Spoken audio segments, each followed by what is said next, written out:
അസ്സലാമു അലൈക്കും വറഹ്മത്തുള്ളാഹി വബറകാതുഹു. പ്രിയമുള്ള സഹോദരങ്ങളെ, ജമാഅത്തെ ഇസ്ലാമി ബൈത്തുസ് സക്കാത്ത് എന്ന പേരിട്ടുകൊണ്ട് സക്കാത്ത് പിരിക്കാനായി സഞ്ചിയുമായി ഇറങ്ങിയിരിക്കുകയാണ്. ഈ സമയത്ത് പ്രിയമുള്ള സഹോദരങ്ങളെ, നാം മനസ്സിലാക്കേണ്ട ചില കാര്യങ്ങളുണ്ട്. അത് മഹാന്മാരായ പണ്ഡിതന്മാർ നമുക്ക് അതിൻ്റെ യഥാർത്ഥ രൂപത്തിൽ വിശദീകരിച്ച് തന്നിട്ടുണ്ട്.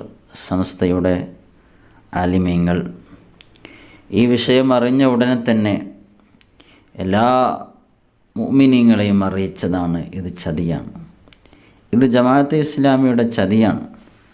ജമാഅത്തെ ഇസ്ലാമിക്ക് അവരുടെ സംഘടന വളർത്താനും പത്രം വളർത്താനും അതുപോലെ തന്നെ അവരുടെ ചില ആവശ്യങ്ങൾക്ക് വേണ്ടിയും ഉപയോഗിക്കാനാണ് ഈ ഫണ്ട് അവർ ഉപയോഗപ്പെടുത്തുന്നത്. ഒരിക്കലും തന്നെ മുസ്ലിമീങ്ങൾ അവരുടെ കയ്യിൽ ഈ സക്കാത്ത് കൊടുത്തുകൂടാ എന്ന് പണ്ഡിതന്മാർ വളരെ വ്യക്തമായി അറിയിച്ചിട്ടുണ്ട്.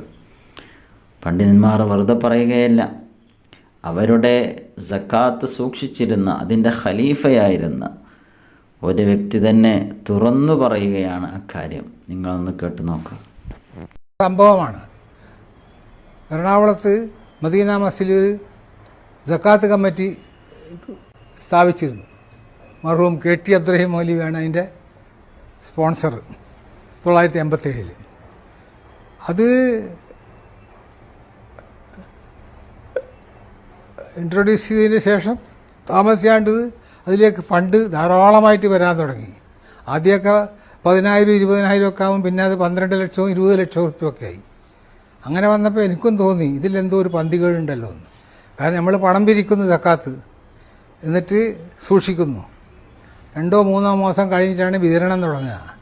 അതുവരെ ഇതാർക്കാ കൊടുക്കേണ്ടത്, ആരാ അവകാശി അന്വേഷിക്കുന്നതൊക്കെ പണിയാണ്. അപ്പോൾ ഈ അന്വേഷിക്കുന്ന പണിയെടുക്കുന്ന ആളൊന്നും ആത്മാർത്ഥമായിട്ടൊരു പണിയെടുക്കില്ല. അപ്പോൾ മാസത്തിൽ ഒരു ദിവസം എവിടെയെങ്കിലും പോയി 2 വീട്ടുകാരെ കണ്ടിട്ട് അങ്ങനെ അങ്ങ് നീണ്ടുപോകും.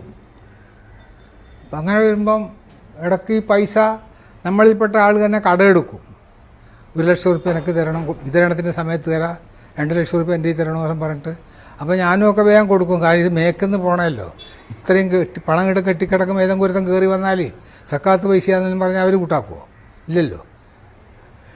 അങ്ങനെ ഇരിക്കും 2000 എൻ്റെ ഓർമ്മ ശരിയാണെങ്കിലാണ് എൻ്റെ ഓഫീസിലേക്ക് അബ്ദുസലാം മൗലവി കയറി വന്നു. എൻ്റെ 1-ാം നിലയിലാണ് ഓഫീസ്. 1-ാം നിലയിലല്ല, മെസനൈൻ ഫ്ലോറാണ്. വാതുക്കൽ നിന്ന് അസ്സലാമു അലൈക്കും. വലൈക്കും അസ്സലാം. നിങ്ങളിപ്പോൾ ഇവിടുത്തെ ഖലീഫയാണോ എന്ന് ചോദിച്ചു. ഞാൻ പറഞ്ഞു എന്താ പോലും രാവിലെ ഒരു പുതിയ പിരാന്തുമായിട്ടാണ് ഇറങ്ങി വന്നത്. ഞാൻ പറഞ്ഞു അല്ല, ഞാൻ ബസ്സിൽ നിന്ന് പറയുന്നത് കേട്ടു ആഷിം ഹാജിയാണിപ്പോൾ എറണാകുളത്തെ ഖലീഫ. വിശ്വാസികളുടെ സക്കാത്തൊക്കെ അദ്ദേഹം മേടിച്ച് വെച്ചിട്ട് അദ്ദേഹത്തിന് തോന്നുന്ന ആൾക്ക് തോന്നുമ്പോൾ കൊടുക്കലൊക്കെയാണെന്നല്ലേ ബസ്സിൽ നിന്ന് സംസാരിക്കുന്നത് കേട്ടിട്ടാണ് അങ്ങനെ ഇറങ്ങി വന്നതാണെന്ന് പറഞ്ഞു. ഞാൻ പറഞ്ഞു നിങ്ങളിങ്ങോട്ട് വന്ന് ഇവിടെ ഇരിക്കുക, എന്താ പറയാമെന്ന് പറഞ്ഞു. അപ്പോൾ ഞാൻ പറഞ്ഞു ഇതിൻ്റെ സംഭവം ഇങ്ങനെയാണ്, ഇതിങ്ങനെ ഇപ്പോൾ സംഭവിച്ചുകൊണ്ടിരിക്കുന്നത്. എനിക്കതിലിപ്പോൾ തീരെ താല്പര്യമൊന്നുമില്ല. പിന്നെ ഇത് അള്ളാൻ്റെ അമാനത്താണല്ലോ, അതെന്തെങ്കിലും ആയിക്കോട്ടെ എന്ന് എനിക്ക് വിചാരിക്കാൻ പറ്റില്ല. ഞാനിതിൻ്റെ മുത്തവല്ലിയല്ലേ. അപ്പം മൂപ്പർ പറഞ്ഞ് ഇത് ശരിയല്ല, ഇങ്ങനെ ഒരു കമ്മിറ്റി ഉണ്ടാക്കുവാനോ പണം മേടിച്ച് വെക്കാൻ നിങ്ങൾക്കൊരു അധികാരമില്ല, വേറെ ആർക്കും ഒരു അധികാരമില്ല. ഇതിന് തെറ്റായ കീഴ്വഴക്കങ്ങൾ ആരുടെയോ എന്തിൻ്റെയോ താല്പര്യത്തിൻ്റെ പേരിലെല്ലാം ഉണ്ടായിപ്പോകുന്നത്. അപ്പോൾ എനിക്ക് മനസ്സിലായി താല്പര്യം ജമാഅത്തെ ഇസ്ലാമിൻ്റെയാണ്. അവർക്ക് ബൈത്തുൽ സക്കാത്ത് ഉണ്ടാക്കണം. അതിന് മുൻകൂട്ടിയായിട്ട് പല പള്ളികളിലും കമ്മിറ്റികൾ ഉണ്ടാക്കിയിട്ട് അതിന് ഒരു തുടക്കം ഉണ്ടാക്കണം. പിന്നെ അതെല്ലാം കൂടി ബൈത്തുൽ സക്കാത്തിലേക്ക് അമാൽഗമേറ്റ് ചെയ്യുക. അതാണിപ്പോൾ നടക്കുന്നത്. അപ്പോൾ എന്നോട് പറഞ്ഞത് ശരിയല്ല. ഞാൻ പറഞ്ഞു ഞാനൊഴിവാ, ഞാനിപ്പോൾ 5-6 കൊല്ലമായിട്ട് അതിൻ്റെ പിന്നെ ഞാനതിൻ്റെ ചെയർമാനാണെങ്കിലും കൺവീനറായിട്ട് ഞാൻ വേറൊരാളെ നിയമിച്ചത്. പൈസയൊന്നും എൻ്റെ കൈക്ക് വരാൻ പാടില്ല എന്ന് ഞാൻ പറഞ്ഞു. അത് എനിക്കതിൻ്റെ റിസ്ക് എടുക്കാൻ കഴിയില്ല. അത് നിർത്തണമെന്ന് പറഞ്ഞോട്. ഞാൻ പറഞ്ഞു നിർത്തണം, അത് ശരിയല്ല, നിനക്കും ബോധ്യമുണ്ട് എന്ന് പറഞ്ഞു. അങ്ങനെ അതിൻ്റെ തുടർച്ചയായിട്ടാണ് മൂപ്പർ ജമാഅത്തെ ഇസ്ലാമി വഴിതെറ്റിപ്പോയതാണ്. നമുക്ക് ബസ് കാറിപ്പോയ അവസ്ഥ ഉണ്ടല്ലോ റിയാദുവിൻ്റെ, അത് അദ്ദേഹം അങ്ങനെ ബസ് മാറിക്കയറി പോയതെന്ന് പറഞ്ഞില്ല. ഇത് തെറ്റായ ഒരു പിന്നെ നിഗമനത്തിൻ്റെ അടിസ്ഥാനത്തിൽ ഉണ്ടാക്കിപ്പോയതാണ്. ഇങ്ങനെ ഉണ്ടാകാൻ പാടില്ലായിരുന്നു ഇസ്ലാമിൽ. ഞാൻ 5 കൊല്ലം ആലുവയിൽ ഖത്തീബായിരുന്നു. അവിടുത്തെ പല കിതാബുകൾ ഇങ്ങനെ വായിച്ചപ്പോഴൊക്കെ എനിക്ക് കൂടുതൽ അറിവ് കിട്ടിയത്.